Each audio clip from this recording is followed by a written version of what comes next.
the sentiment within that is very much that you've got to see through the crackdown that's happening at the moment and get back down to the fundamentals of the company. And you could typify that a little bit. Didi is a non-index constituent, so you're looking at that as a very much a new entry versus an Alibaba or a Tencent, where you have very high visibility on the business model, you have good visibility on the financials, and also the opportunity going into the future. So clearly there's a concern around the short term as to how that could still be impacted as we see the ramifications from the involvement from a regulatory stance.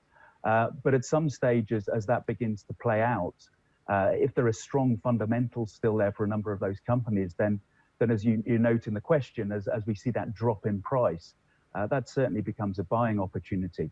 And a number of those stocks as well had already begun that move from ADRs to relisting into domestic markets around here in Asia and Hong Kong. So, you know, this is a trodden path already. It'll just be interesting to see how that develops in the coming months.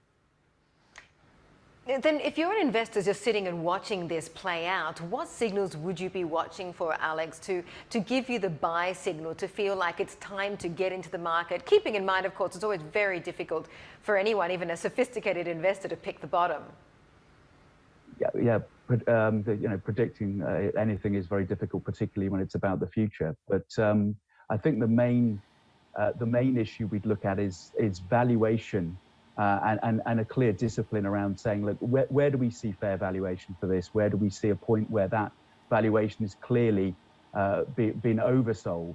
And the confidence to be able to hold that to an extent through the noise. I think with anything, timing is actually more about the nerve of the investor. We talk a lot about behavioral finance these days.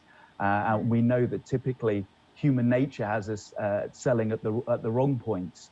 Whereas if we can kind of hold to a more strong view on a stock and say, okay, we know that this is going to play through. We know that there is noise. We know that that noise may be coming from a regulatory environment. But actually, fundamentally, this is a very, very solid business with a good business opportunity. Then that's what we would really look for in re-entering the stock and then having that for the long term.